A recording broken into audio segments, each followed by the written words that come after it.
Olá, no Maria Helena Entrevista desta semana, eu converso com o senador por Santa Catarina, Esperidião Amin. Vamos falar sobre tudo mesmo que está acontecendo no nosso país. Senador Esperidião Amin, para mim é sempre uma honra, né, conversar com o senhor. Desde que cheguei a Santa Catarina, o senhor é minha referência, não só como um político aqui no estado, que hoje também é meu, mas um político brasileiro, hoje como senador da República, aí trabalhando pela gente. Não tenho como não começar essa entrevista falando do que nós vivenciamos em pleno aniversário de Florianópolis, né, no dia 23 último, que foi a votação da segunda turma do STF. E até mesmo durante a votação, o senhor já estava se manifestando, eu pude acompanhar pelo canal legislativo, o senhor já estava se manifestando, e com uma palavra que disse exatamente aquilo que eu também estava sentindo, estarrecido com o que estava ouvindo. Vamos começar analisando essa sessão do STF, que acabou por considerar, né, o juiz Moro com parcialidade e não com a imparcialidade devida para a votação do caso do ex-presidente Lula, o caso do triplex. Sem começar com o mérito, mas começar com o modo que aconteceu. Olá. Eu não pude me conter. Olha, que eu tenho aprendido a me conter à medida que a idade vai avançando, né? Nós vamos ficando mais cautelosos. Mas eu estava participando da abertura da sessão do Senado e assistindo a televisão. O canal, a televisão, é a CNN até que eu estava assistindo. Quando eu assisti à votação, ao voto do ministro Cássio Nunes Marques, que eu tinha muito interesse em saber, porque eu achava que era o voto de quem todos nós associaríamos ao Bolsonaro. O ministro Cássio Nunes Marques, independente da sua biografia, ele foi uma invenção do Jair Bolsonaro. Se ele votasse para considerar o Moro parcial, seria associado, justo ou injustamente, mas é um fato evidente ao Bolsonaro. Quando eu assisti ao encaminhamento do voto dele e percebi, afinal, que ele tinha dado o voto para não considerar o Sérgio Moro parcial, fiquei satisfeito. De repente viu o ministro Gilmar Mendes, que é um homem de grande inteligência, de grande cultura, sempre brinco, fala o alemão de Goethe, falei isso, invectivar contra o voto dele. Ou seja, se fosse um cidadão protestando, o Alexandre de Moraes prendia, porque não pode falar mal do Supremo. Naquele inquérito do fim do mundo que eles estão fazendo, que é uma inquisição, onde não há objeto e não há alvo, né? Não existe nem o investigado, nem o que seria investigado, é um inquérito aberto, é uma inquisição aberta, para ir colhendo pessoas inconvenientes. Então, e invectivando contra o próprio ministro, que é um seu igual, pode ser mais moço, mas é seu igual. Chegando a ponto, são dois trechos, né, da sua catarse, que não foi uma manifestação, foi uma catarse emocional. Dois momentos que extrapolaram, né? O dito extrapolou o objeto. Primeiro disse, olha, isso não vale nem aqui nem no Piauí. Essa foi. Isso aí é realmente a mesma coisa dizer, olha, isso aqui não é peixe nem aqui nem no Rio Grande, Maria. Lá é. Seria debochar, o deboche. E no caso do Piauí, isso tem o significado, nós sabemos, sim, de amesquinhar a posição da pessoa, né? Assim como nós queríamos nos ofender quando falávamos que Santa Catarina era o 0 da 101. Então, é uma agressão ao estado da pessoa, à tua origem. Isso é uma coisa humilhante. E depois dizer o seguinte: alguém aqui compraria um carro usado do Moro, ou um carro usado do Dallagnol? Quer dizer, essa pessoa é parcial ou é imparcial?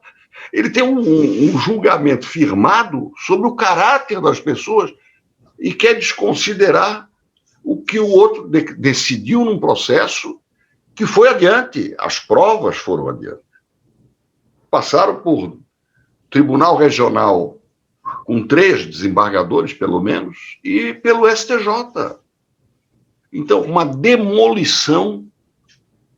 E, finalmente, a atitude da ministra Carmen Lúcia, que essa já mereceu, né, toda sorte de comentários.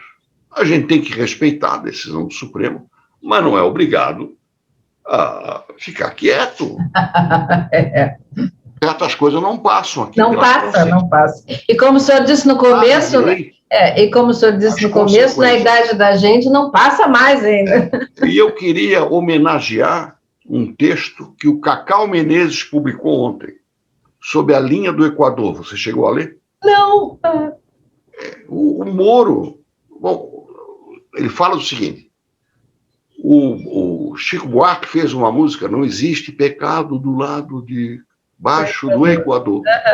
E essa música se inspira num poeta, num versejador que estava com Maurício de Nassau no Recife e percebeu que a lei só valia, segundo ele, para escravo, pobre e negro. Então, no final, ele diz o seguinte: olha, esse julgamento do Moro, se ele é parcial ou imparcial, eu não sei o que vai dar. Mas uma coisa é verdade: o Moro mudou a posição da linha do Equador, né? Ele prendeu gente que nunca seria presa se prosseguisse a história do judiciário brasileiro, infelizmente. E agora... A gente não sabe, quer dizer, isso vai significar, numa única palavra, uma única frase: incentivo à impunidade. Ponto. E nós não precisamos disso. Precisamos, sim, que não haja excessos. Houve excessos na Lava Jato. A condição coercitiva do Lula, eu disse isso para o próprio presidente, para o próprio ministro Moro, quando ele era ministro da Justiça. Foi um excesso. Mas as provas, né, os fatos conhecidos, o estrago na economia brasileira. Então, foi o meu protesto como cidadão e como advogado. Né?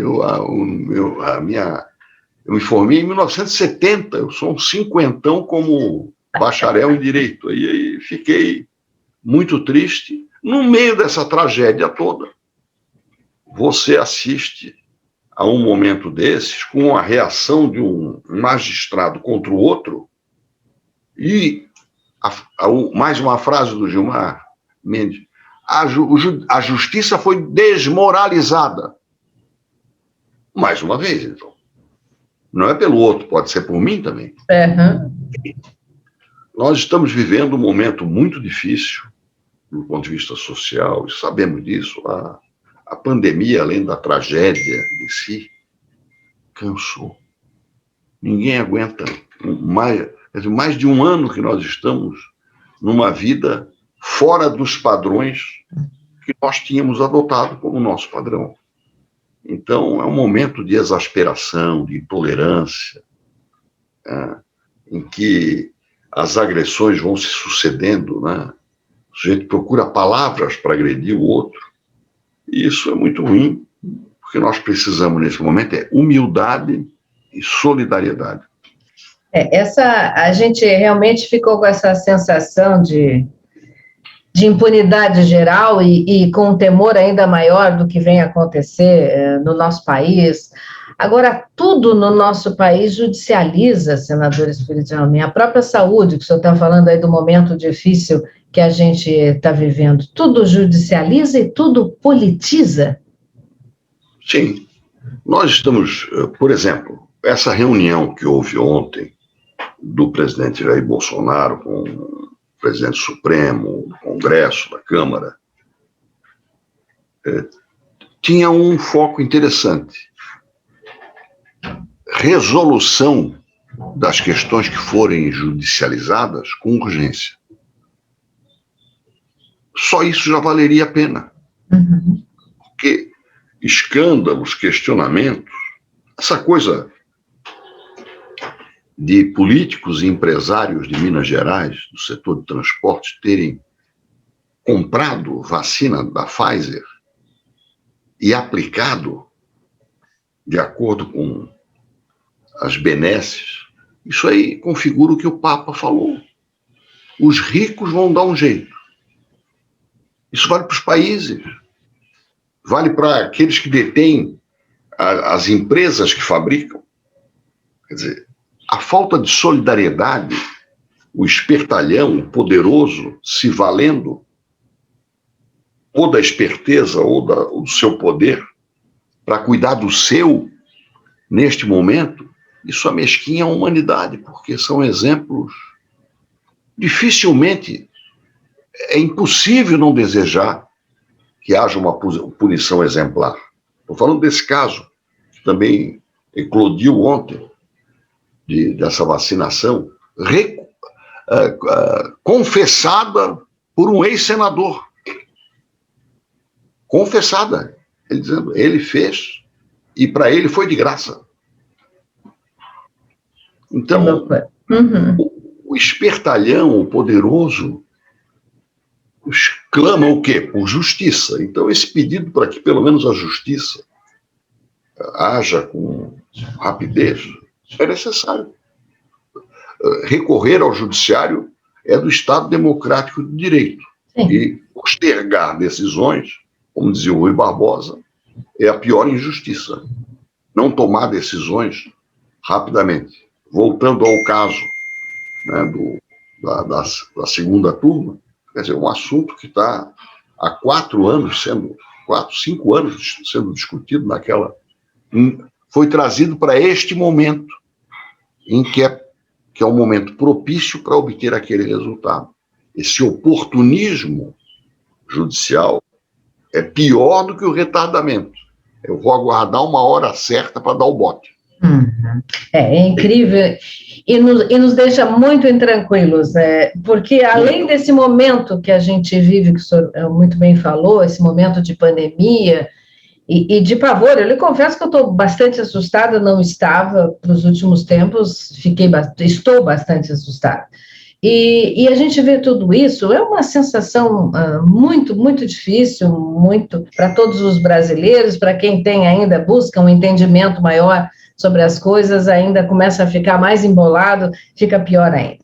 Como é que o senhor está vendo essa questão da pandemia, as ações do governo brasileiro? Eu sei que o senhor até mesmo através de projetos de lei tem trabalhado nesse sentido de facilitar pelo menos essa dor e minimizar os efeitos da pandemia nos estados brasileiros, em especial o nosso Santa Catarina.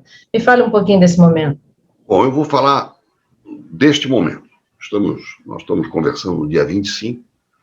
Hoje, às 2h, eu protocolei um projeto de lei, número 6, é o número que ele vai receber, se for lido hoje, que recupera todas as linhas de crédito que serviram à economia no ano de 2020, e que foram interrompidas, estas linhas de crédito, essas operações foram interrompidas no dia 31 de dezembro. Como se o dia 1º de janeiro fosse diferente do dia 30 de dezembro. Não foi diferente. Pelo contrário, ao longo desses quase 3 meses, só piorou a situação. Para quê? Para nos tirar deste limbo. Eu não sei se quem vai nos assistir, ou quem está nos assistindo, sabe o que é o limbo. No meu tempo, o catecismo tinha inferno, purgatório, limbo e céu. O limbo era a coisa mais terrível, porque o limbo é nada. Não é nem uma coisa, nem outra, nem aquilo, nem isso. E nós estamos nesse momento. Quer dizer, a pandemia continuou, piorou, agravou, em termos de mortes, de vidas, e o auxílio emergencial foi suspenso, né? Deve ser retomado agora em abril. Eu nem vou falar se é muito ou é pouco, mas o auxílio emergencial foi uma coisa necessária, salvou o país, até a paz social foi salva por ele. Houve erros? Houve, começando pelo auxílio emergencial. Segundo o Tribunal de Contas da União, 7,5 milhões de pessoas receberam indevidamente. Quanto? Na soma, 54 bilhões de reais. Portanto, isto é um recebível, certo? Se aquele lá recebeu indevidamente, eu identifiquei, ele vai ter que devolver. Se é crédito bom ou se é crédito podre, como dizem os financistas, isso é outra coisa, mas é um recebível. As factorings trabalham com recebíveis. De acordo com o risco, o deságio é maior ou menor. Então, o que o governo fez foi aprovar uma PEC, uma proposta de emenda à Constituição, permitindo 43 bilhões, em números redondos, de auxílio emergencial a partir de abril, que é menos do que ele tem para receber. 54 bilhões pagos a mais e 43 bilhões que serão pagos com autorização do Congresso. E um limbo de 3 meses, isso não volta mais. De igual sorte, as linhas de crédito, seja o Pronamp, seja o PESE, são 16 linhas de crédito que foram criadas e fiscalizadas por nós do Congresso durante o ano de 2020, que permitiram que o Brasil tivesse uma queda de PIB menor do que a expectativa. Lembra? Anunciar o Brasil vai cair 10%, 9,5%. Caiu 4,1%. Não é que cair 4,1% seja bom, mas é menos ruim do que 10%. Uhum. E o próprio ministro da Economia comemorou que em janeiro criamos empregos. Em Santa Catarina, que tem uma economia diversificada, nós crescemos. Graças a quê? Linhas de crédito que permitiram que o micro, o pequeno, o informal continuasse a rodar, e o auxílio emergencial que fez o dinheiro circular, seja no supermercado, seja na venda da esquina, e o dinheiro é que faz movimentar a economia.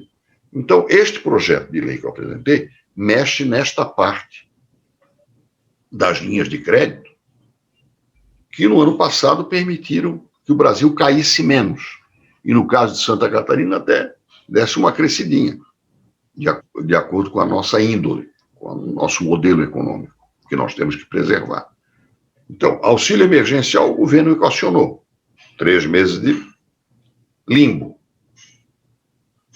Linhas de crédito. Tudo bem que seja de 3 meses o limbo, não é que eu concorde, mas tem que acabar o limbo. Então, eu apresentei este projeto. E, além disso, claro, a nossa prioridade é a vida. Vacina.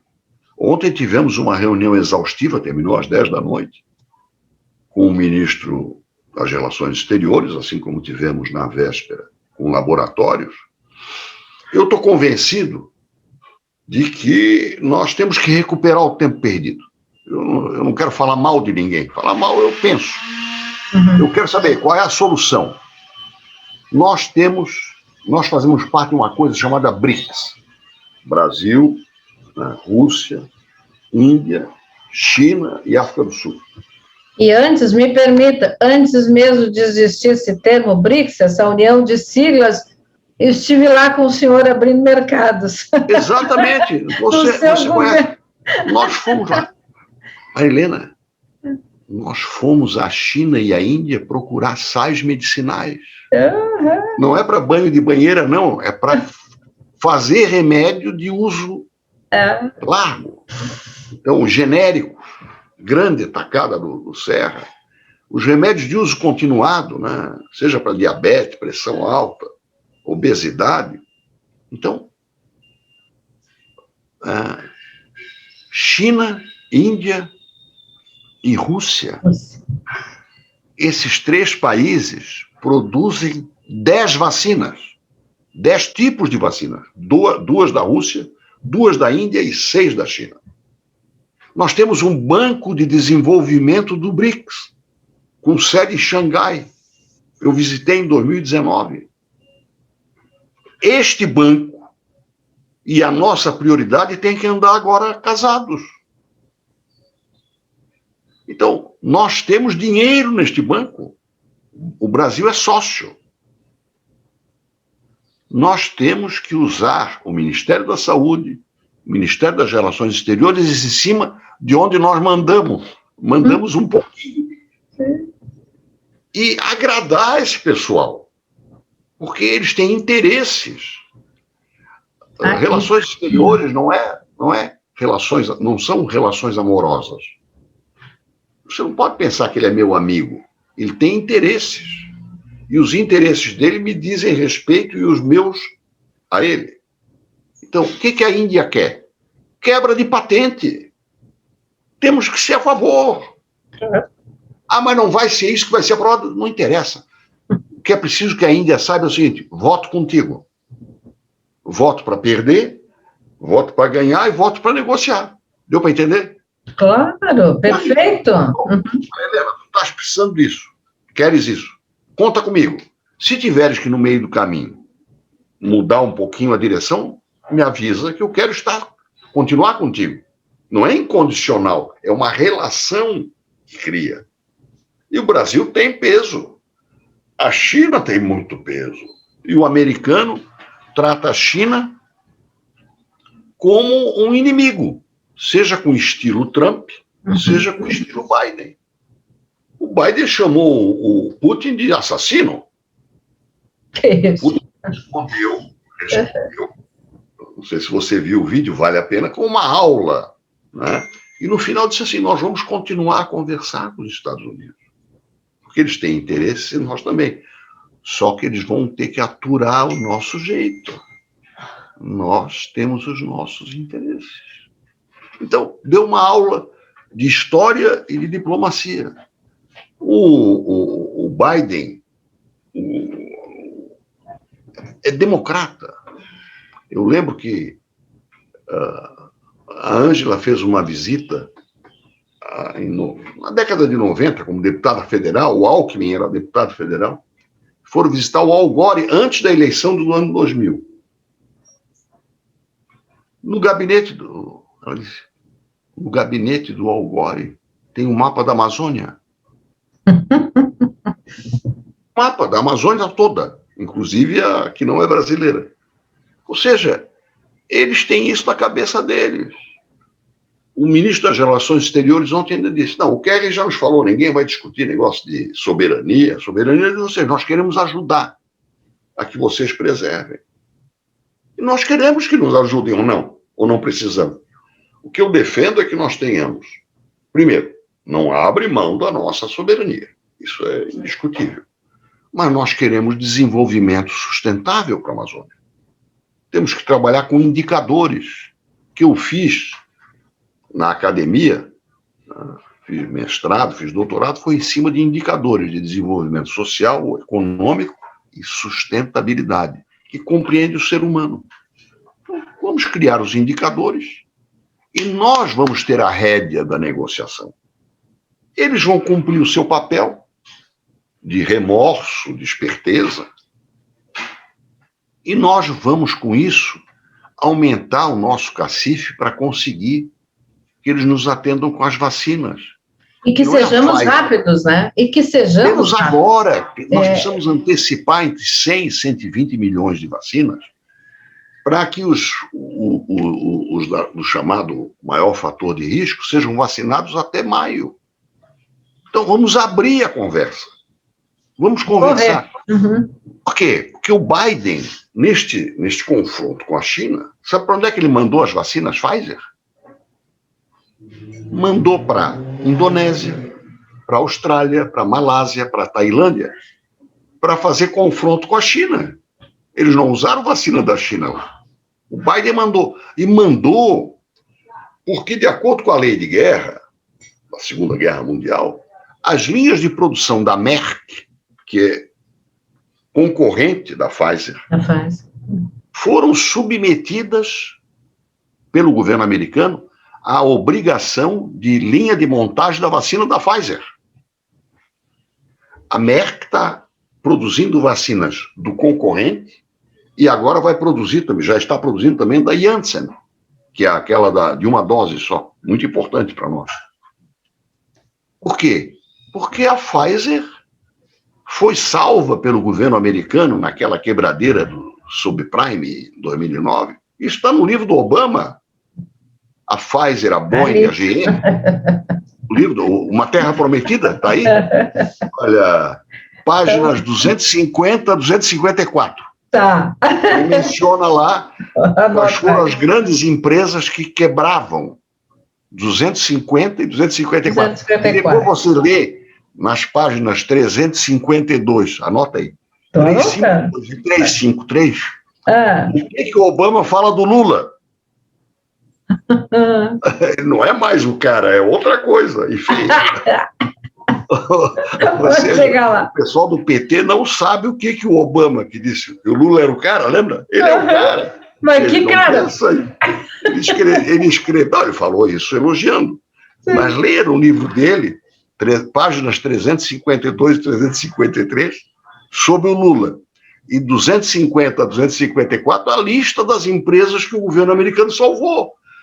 Ela não vai fazer o que o governo não quiser. Então, eles deixaram o México para trás. Olha bem, o vizinho perdeu as vacinas para o Extremo Oriente por uma questão de geopolítica. Eles estão fazendo geopolítica em cima da vacina, sim, senhora. E nós temos que fazer também. Como nós não somos fabricantes do IFA, do insumo, nós precisamos abrir as portas, né, de quem detém isso, principalmente, não exclusivamente, Estados Unidos, Rússia, China e Índia, sem falar de Coreia do Sul e Taiwan, enfim, outros, mas esses 4 detêm hoje 85%, 90% das vacinas do mundo. Nós precisamos de vacina. Todo mundo sabe que precisamos. Para ontem, senador, para ontem.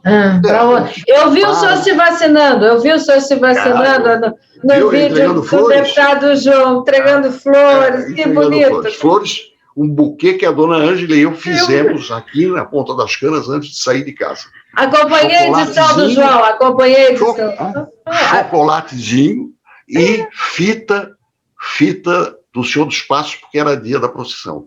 E qual a sensação ao receber essa vacina? Emocionante. Não vejo a hora. Porque você pensa em todos aqueles que estão na fila. Se a fila é justa ou injusta, não sei, mas é a moral e legalmente estabelecida. Então tem que respeitar. Fila é fila. O Vieirão dizia que o povo brasileiro gosta muito de fila.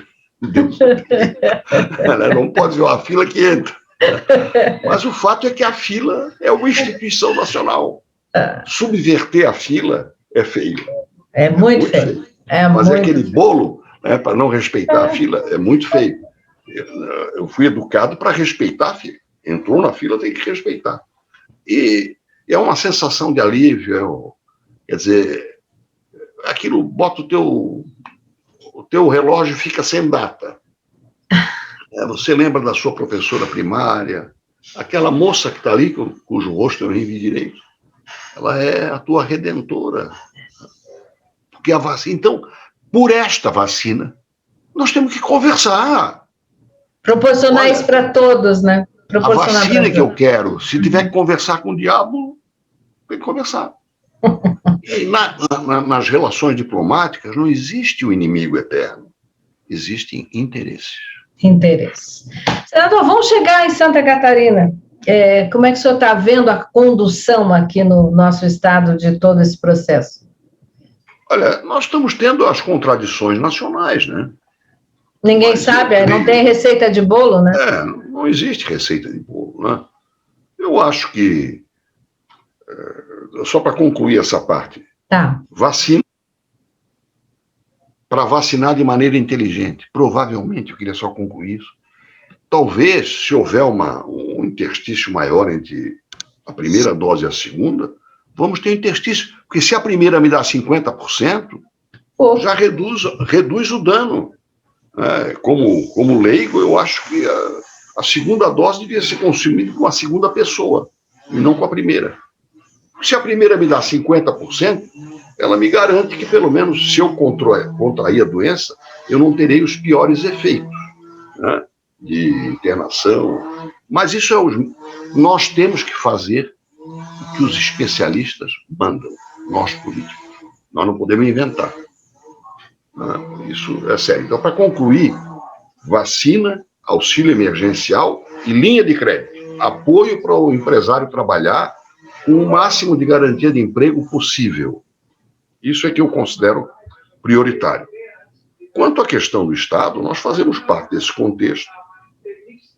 Somos melhores do que a média, né? Nós exportamos produtos com valor agregado. O nosso maior importador não é a China, são os Estados Unidos. Apesar de nós exportarmos muito, especialmente carne suína, carne de frango, mas o nosso modelo econômico permite que nós exportemos produtos industrializados para os Estados Unidos, valor agregado. Nós exportamos container, mais do que granel. Então, nós temos uma economia que seria um sonho se o Brasil tivesse o mesmo perfil de menos exportação de commodity, e exportar commodities nos coloca como país muito vulneráveis à crise.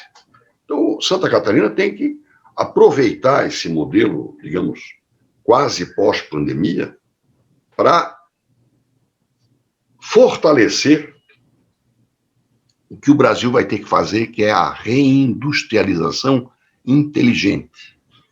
Preencher os buracos do nosso sistema produtivo que representam a nossa dependência, especialmente quanto ao fornecimento de insumos pela China.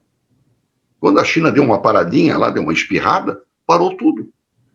Telefone celular lá de Sorocaba, não tem, porque os componentes vêm da China. Até nem máscara nós tínhamos. Máscara era importada, mulher. Respirador. Então, a nossa capacidade de Santa Catarina de agregar valor na indústria, de desenvolver tecnologia de informação e comunicação, o salto tecnológico que nós podemos dar. Olha aqui a minha visita. Eu estou vendo ali atrás. Esse aí deve ser esse deve ser muito bem tratado. Morrendo de rir. Estou vendo. O meu eu não posso deixo livre. Tempos de home office, é isso aí. O meu eu não posso botar em casa, que é pastor alemão, é grandão. Não. Mas é bonitão, é bonitão. O Nero. Senador, Nero, a Gaia e a Pipa. Agora eu resolvi deixar. Eu tentava impedir, mas não. Agora para participar. Não. Se a gente se dá para tirar coisas boas desse momento, são essas novas invenções, né? Eu mesma me reinventei, voltei a fazer o que eu gosto e que, modéstia à parte, sei fazer, dessa maneira, assim, livre e descontraída. Muito bom. Nós aprendemos muito, né? Aprendemos muito. Você imagina o que vai haver de desenvolvimento em telemedicina? Que vai haver de desenvolvimento em ensino à distância? E nós somos pioneiros nisso também, em Santa Catarina. Nosso em 2000, em 99 para 2000, nós começamos com o ensino à distância, por exemplo, para os professores da rede pública que não tinham graduação. Então, com isso, nós suprimos uma etapa. Hoje, claro que os patamares que nós temos que vencer são muito mais expressivos, né? Então, eu acho que essa digitalização, por exemplo, nós conseguimos aprovar no Senado o Free Flow. Cobrança, não na praça de pedágio, mas cobrança pelo quilômetro rodado na rodovia concedida. Seja a 116, seja a 101, no caso de Santa Catarina. Muito mais inteligente, muito mais justo. Mas nós temos que fazer um concurso, e eu já pedi isso, Ministério dos Transportes, a NTT, concessionárias, fazer um concurso para o desenvolvimento das ferramentas dessa cobrança. Não temos que importar tecnologia. 20 países já cobram, entre aspas, pedágio, uso da rodovia, por quilômetro rodado. Nós vamos importar a tecnologia deles? Não, vamos desenvolver aqui. Faz um concurso para que essa riqueza que nós temos, que são as empresas da ACAT, Associação Catarinense de Tecnologia, no Brasil inteiro.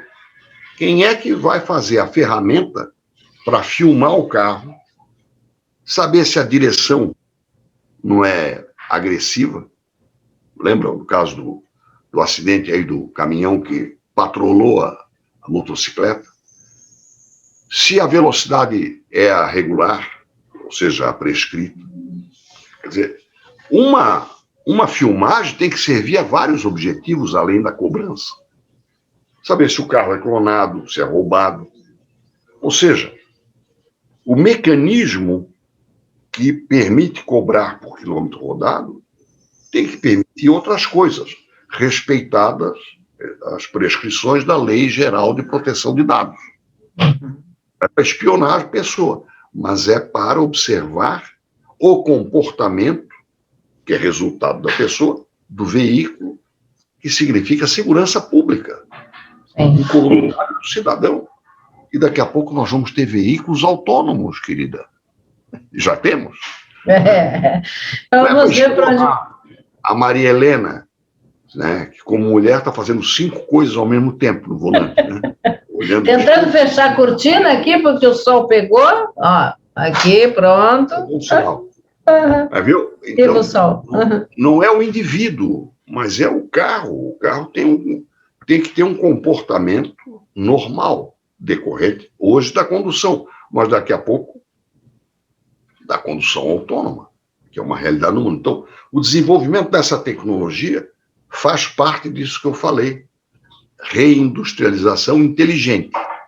Né? Fazer coisas para vender, não só comprar o que os outros produzem. Esse é o caminho de Santa Catarina e tem que ser o caminho do Brasil. Senador, é sempre um prazer, né? Assim, do ponto de vista econômico, que isso nos remete aqui à educação, valorização de recursos humanos e empreendedorismo, que nós temos que salvar. Vamos atrás da vacina. Leito é importante, mas eu quero a vacina. Né? Não quero precisar de leite, se Deus quiser, mas eu quero a vacina. É o sentimento de todos nós, né? Bom trabalho, senador. Seu bom trabalho depende também, né, tudo aqui para a gente. Um bom trabalho é sempre muito prazeroso. Você vê que nós não falamos mal de ninguém. Foi uma grande entrevista. Eu acho que do Gilmar Mendes a gente falou um pouquinho. Não. Eu sigo Santo Agostinho. Nós falamos do pecado, não do pecador. Não do pecador, então tá. Nós batemos no pecado, não no pecador. Muito obrigada, um bom trabalho, um bom resto de semana. Grande abraço, um abraço. Espero sempre contar com esse bate-papo gostoso. Abraço a todos. Um abraço, tchau, tchau. Obrigada a você que sempre nos acompanha. Semana que vem tem mais um Maria Helena Entrevista. Acompanhe aqui com a gente.